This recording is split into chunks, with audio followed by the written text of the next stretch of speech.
Hi.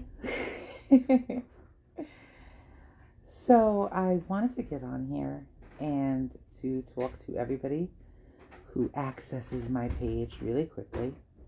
Um, and first, I really just wanted to say thank you. Thank you so incredibly much um, for all of the love and the outpouring of, uh, wow. For those of you who have uh, found it in your hearts to wish me a happy birthday. It's incredibly cool to continue to be here at such a time as this, in such a time as this. Um, Today has been an incredible day. It's been a day that I was determined to just really experience the love. But it's also been a bittersweet day because earlier this year, well, last month really, my oldest friend in the world passed away. And I miss her incredibly. And so this is the first year that I have turned this age with knowing that she won't, if that makes any sense. So that was a thing. That's definitely been a thing. And I'm feeling that. I'm not gonna lie about it. But all in all, it's been a beautiful day. Um, it has, and made even more so by the presence of all these people who are acknowledging it. So I wanted to make sure that that was stated. But honestly, why I wanted to come on here on my special day was to talk about kindness. I wanted to talk about kindness, which feels very par for the course if you know me. But I've been doing a lot of reflecting on this. And so this is why I felt convicted to come on here and just kind of share my thoughts.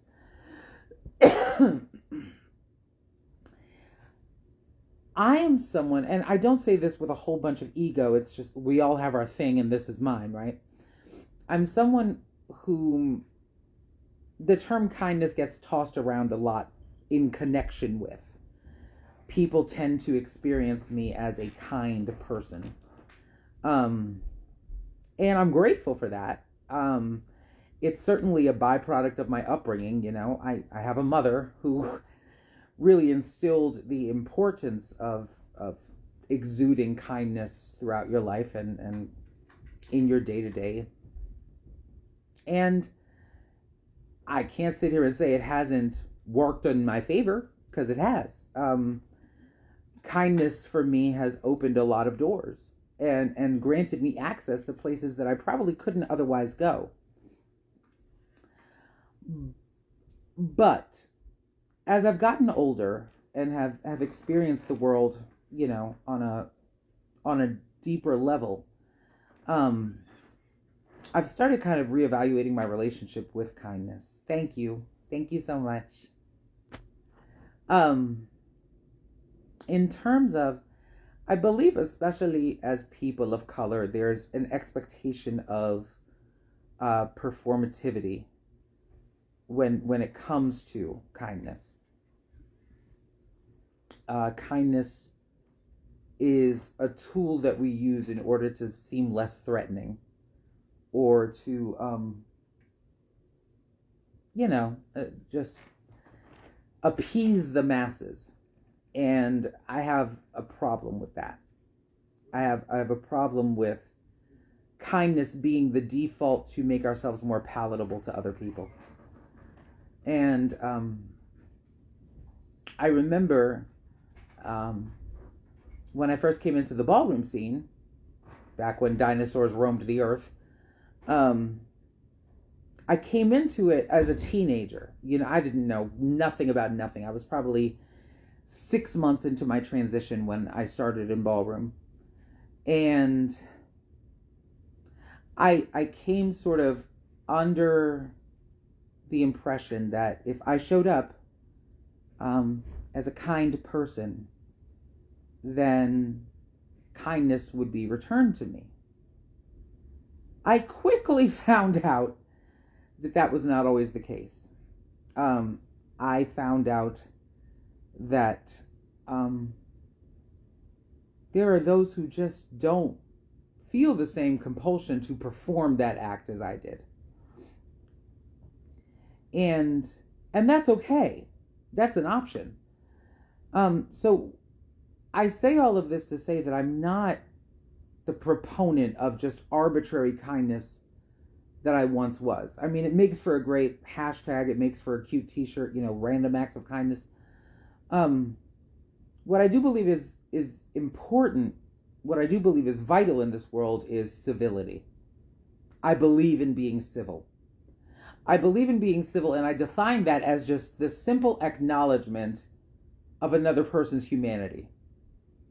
I think that's wildly important. I think the absence of that leads to vitriol, which at this stage of the game, does anybody really need? If I see you, if I experience you and offer you civility, what I'm essentially saying is, I recognize that you are another person walking this earth. And shukran ukhti. I believe you're another person experiencing this world. I recognize that your walk comes with its own set of problems and its own set of trials. And having known problems and having known trials myself, I see you. At the end of the day, any of us, a most baseline desire of humanity is to be seen and to be heard and to be acknowledged. Sometimes I think that kindness is presumptuous in the sense that, if I come to you all extra, happy-go-lucky and Pollyanna, that then there's an underlying expectation that I'll receive the same thing from you, when that might not in fact be how you're feeling. And so you can take that back to the golden rule and do unto others as you would have them do unto you. Is that the golden rule? Or is it treat others how you want to be treated? I don't believe in that shit at all. I do not believe, hi auntie, the iconic Deborah Mizrahi in the building. I don't believe in that at all. I do not believe in treating others how you want to be treated. I wholeheartedly believe in treating others how they want to be treated, which requires empathy and sort of a greater interrogation of a person's desires. We are not all the same. I don't expect you to treat me how you want to be treated, because frankly, I don't know what you like. And I'm not going to treat anybody how I want to be treated, because I usually want to be treated with ham and carbs and pie. So much pie. The point is, we have to do a better job in terms of how we engage with other people in this world. And some of that comes from simply acknowledging their presence and letting go of the noise, the external negativity that tends to pervade our consciousness. This has been arguably, I know that there are people on this live and that will watch this live that will call this year the scariest one of their life. Was it the scariest one? No, it wasn't the scariest one of mine. It was probably the year that I was most aware of, if that makes any sense, in terms of just like, I'm constantly watching the news, I'm constantly being vigilant, there's this undercurrent of fear that is permeating our community. And the solution is not necessarily not to be afraid. It's just to do something with that fear and turn it into something constructive. When we come out of this thing, I think we're all going to hold each other a lot closer than we did. But there's sort of the other end of that spectrum, in which there will be those that have been so deprived of human communication and interaction, that a certain paranoia will set in, and suddenly nobody can be trusted. But that's no way to live at all. You know? Acknowledge the person that you see coming up the street while you walk down it. Acknowledge the person that you see in the grocery store. These little, I guess the opposite of microaggression could be microaffection. So I'll just say these little microaffections do so much to build up a person's spirit, do so much to affirm and confirm and validate the importance of us, of each other. That's what I believe. And that's how I'm going into, I'm going to say it, my 42nd year on earth believing. I love you all more than you will ever know. And it's easy.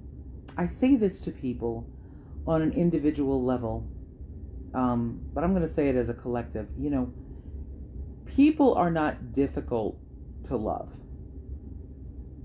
I really believe that. It's one of like my strongest convictions. People are not inherently difficult to love. And here's my thought process.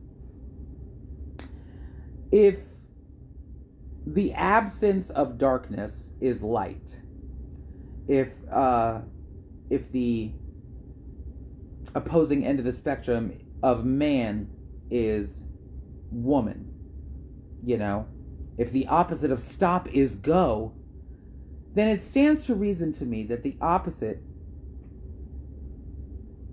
that love as a concept, is simply the absence of hate. If I don't hate you, I can in fact love you.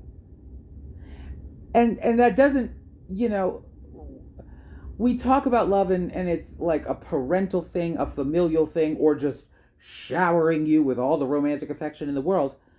But it's simply for me an acknowledgement of like, the fact that you are on this side of the dirt right now means that you have a purpose. And so in loving you, I am acknowledging your purpose. Whether I know you or not, whether I know what it is or not, frankly, what it is really none of my business. But like, you're here and that matters. Your presence, the space that you take up has value and merit. There's a reason why you're here. And I can love that about you. I can love the fact that you're here, because whatever it is that you are destined to do, in doing it, you move the needle that much more. You know what I mean? If I am standing at the seashore with a pebble in my hand, teeny tiny pebble, and I throw that pebble into the ocean, in my own way, I have forever changed the composition of the ocean. It might not be this, you know, cataclysmic, I invented Tesla level change. It might not be something that more than 5 people ever know about, but it's something, and I did it. So whatever pebble you're holding that's going to change the composition of the ocean, that's more than enough reason for me to love you. Because you're out here and you're doing it. And I promise I'm not trying to get morbid on my birthday. I'm really not. But I'm going to say it. I am somebody who has never been afraid to die. And that's really heavy. And I'm sorry. Like, I get it. It's a very heavy thing to say. But the reason I've never been afraid to die is because you only have to die once. Like, that's it. You just, all it takes is once. But to get up every day and choose to get out of bed and live and face this occasionally tsunami of bullshit, like on a daily basis, and then get up the next day and do it again, like, that's courageous as hell to me. That's bravery right there. And I say that because there are people who are really not doing it. There are people who can't open the blinds in the morning, who can't get any further than the bathroom and back to their own bed. And I have been these people at times. I mean, like, I'll just preach to my own self here. Like, that has been my reality on a couple of occasions. And so I applaud, I celebrate everybody who makes a decision to go out and live, knowing the risks. I mean, there really aren't risks in dying. Like I said, you only have to do it once. That's it, once. But I've got 42 years of getting up and living under my belt. And I'm really proud of that. And tomorrow, I have every intention of getting up and living again.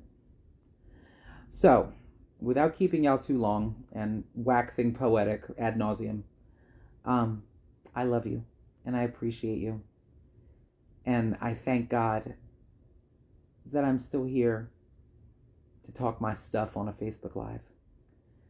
Thank you for all who are celebrating my birthday with me. It means so much more than you'll ever know, I promise. Okay, I feel better. Have a wonderful night.